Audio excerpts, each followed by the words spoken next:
I know I did. So today or tonight, I'll be reading where we stopped at. All you need to know about the music business by John West Passman. One of my favorite music books. Page 41. The manager, excuse me, the manager gets paid only on records recorded and released during the term and not on any others. This is the best for you. B. If A doesn't work, a compromise is to pay the manager for records that are recorded during the term and released within 3 to 6 months after the term ends. If they're released later than that, the manager doesn't get any commission on their earnings. C. Another solution is the manager gets a half commission. If the manager has 15%, it's reduced to 7.5 on records recorded during the term but released afterward. The theory is that the manager only does half the work, overseeing the recording but not overseeing the release and promotion. As in A, records made after the term aren't commissionable at all. 2. Publishing. The manager is paid only on songs recorded and exploited during the term. This is the best for you. B. The manager gets a half commission on songs recorded during the term and exploited after. C. The manager gets a half commission on songs written during the term but recorded afterward. This at least cuts off participation in songs written after the term under contracts made during the term. 3. Post-term reductions. You can often reduce the commissions while you're waiting for them to die. For example, there might be a full commission for the first 2 years after the term, a half commission for the next 3 years, then over and out. 4. Final cutoff. I try to have some date after which all commissions end. No matter what, try 3 to 5 years after the term. Settle for no more than 7. Feel free to creatively mix and match the above 3 approaches. For example, the manager could get a full commission on records recorded and released during the term, but only for a period of 3 years after the term, or they might get a commission for a period after the term equal to the term itself. For example, if the term were 3 years, the period afterward will be 3 years. If it were 4 years, the period would be 4 years, etc. And thereafter, nothing else. If it's a period equal to the term, you should ask for a cap, meaning a maximum number of years, no matter how long the term is, of say 5 years. If the manager agrees, they'll also want a floor, meaning a minimum number of years, such as 2. The limits are only your imagination and the manager's patience. A particular, a particular, a particular, a particular, a particular thorny problem, and another reason you should pay so much attention to the commissions after the term is the fact that after the term, you'll need to hire a new manager. As you can imagine, there aren't too many managers who want to work for free. And there are even fewer artists who want to pay 15% of their gross to 2 managers, 30%, 15-15. Thus, it's very important to limit or eliminate commissions after the term. In truth, most new managers will take a reduced or even no commission on earnings that another manager is commissioning. But they're only going to do this for, say, the first album or the first tour, and they'll only do it for you're pretty successful. If you're pretty successful. And if they can't start making money relatively soon, managing you isn't going to be worth their time. So while you can live with paying a private manager something on after term projects, you should limit it to as much as possible. Key man. Another important aspect of your management deal is called a key man clause, hopefully soon to be called a key person clause. Although you have a relationship with a particular personal manager, your your contract might be with their corporation or a partnership. Thus, it's possible that your person could leave the company. And since you deal with them, I said that again, and since you deal with them, isn't with the manager personally, you can't just get up and go with them.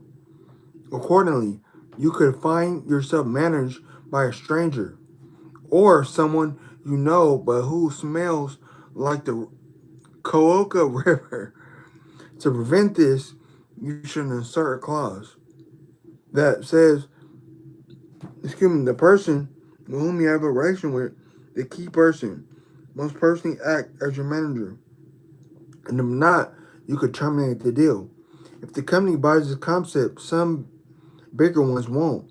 It will only be for one of the owners of the company or its very serious manager, not the day to day people who stream in and out of the company's revolving door.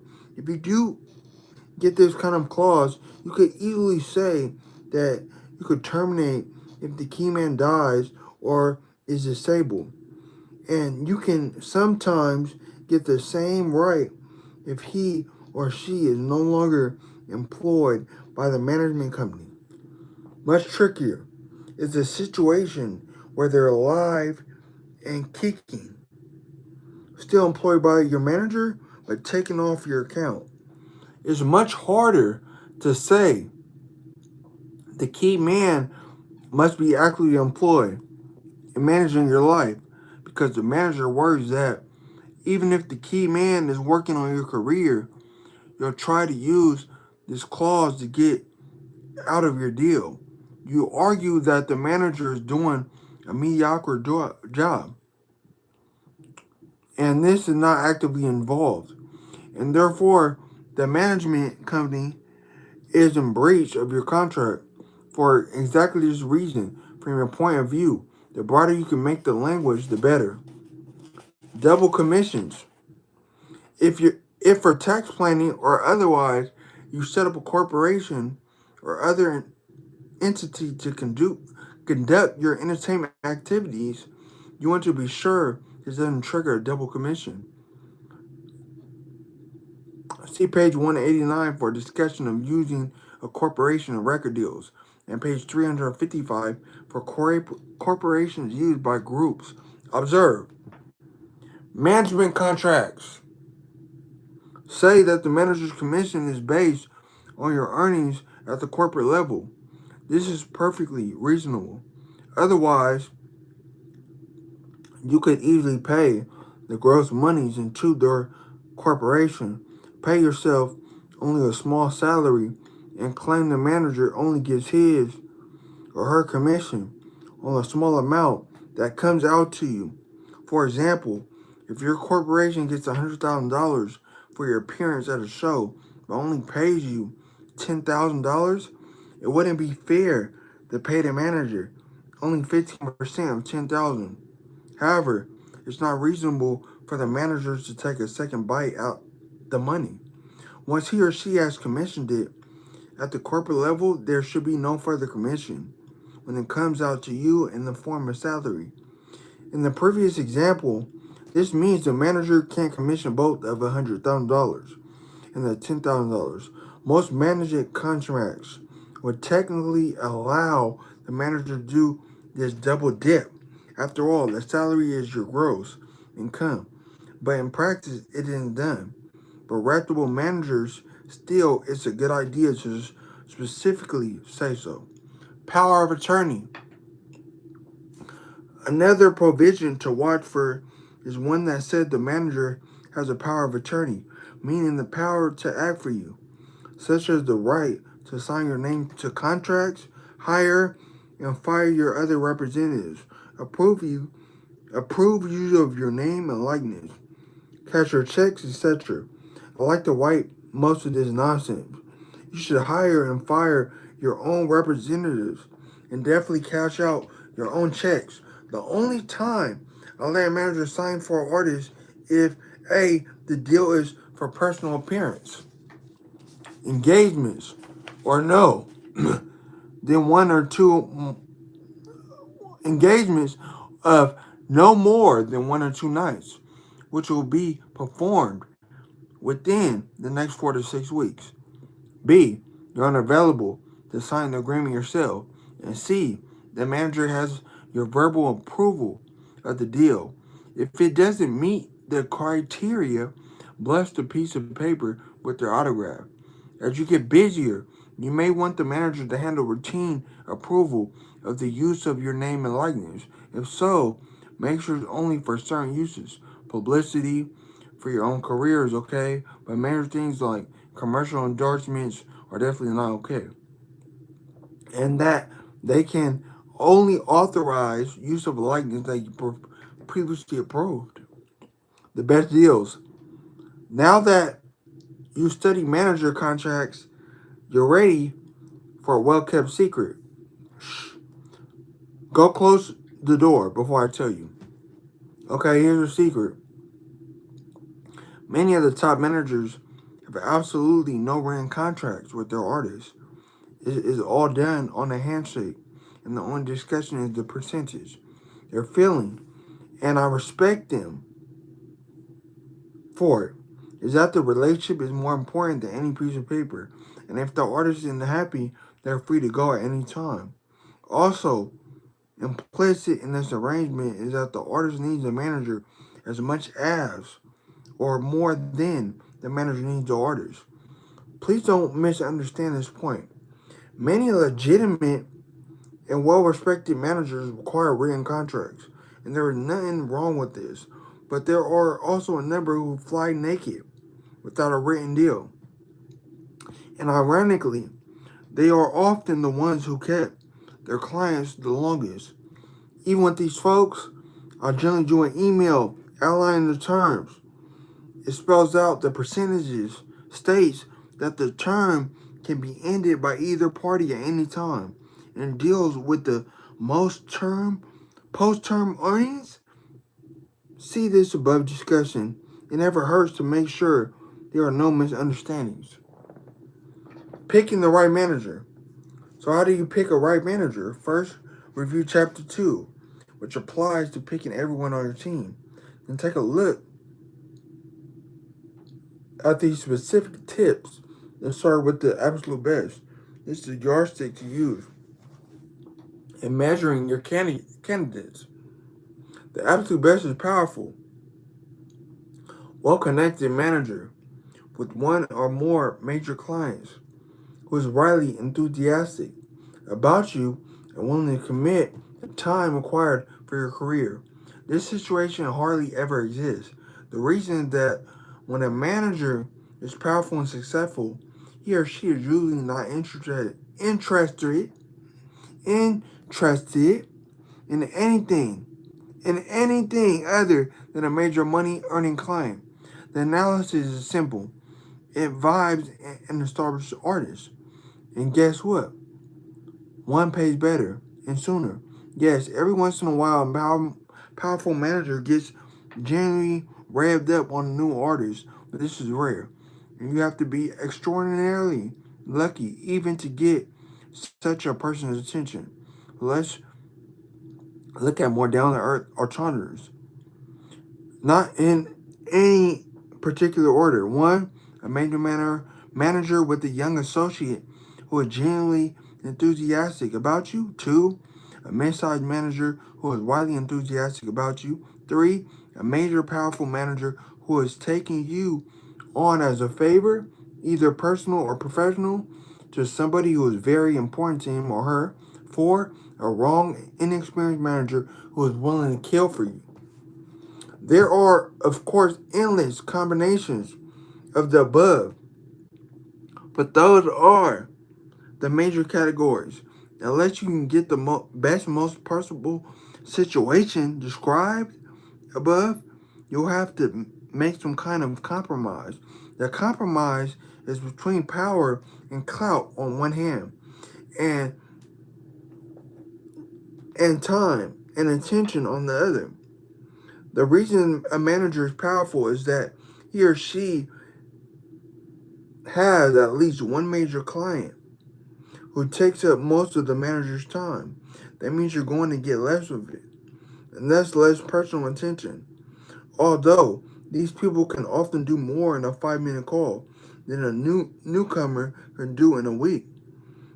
At the other extreme, a young bright manager with no other clients will lack clout and experience, but will spend all of his or her waking hours promoting your career. And in between lies a rainbow of choices. I personally like young managers a lot.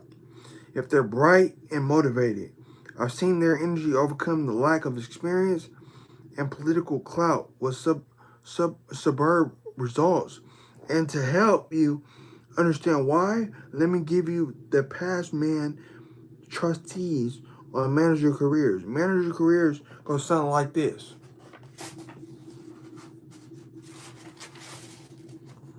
The manager is young, enthusiastic, and attaches to himself or herself to a promising young act.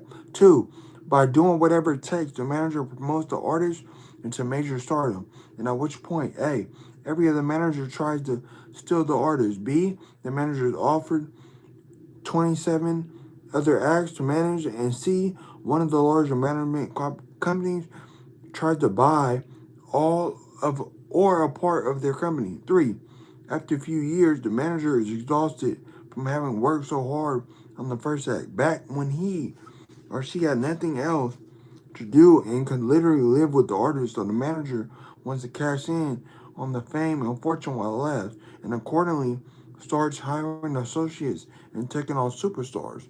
Four, this is the point at which many managers begin to lose because they're too successful. Some of them have such huge egos that they won't take on associates of their own caliber for fear that the associate might steal the artist. So they hire less capable person and give the artist lousy service. Others hire good people but pay them so poorly that their employers get frustrated and go out on their own, usually stealing the artist in the process. As things unravel, the manager begins to lose artists who are no longer getting the personal attention they once did. Five, after those batterings, the manager decides it was a mistake to have tried to get so big, breaks up with his or her partners, keeps one or two key artists, and starts a record label or goes into the movie business. Of course, managers have been able to pull off large, successful management companies, but they're the exception.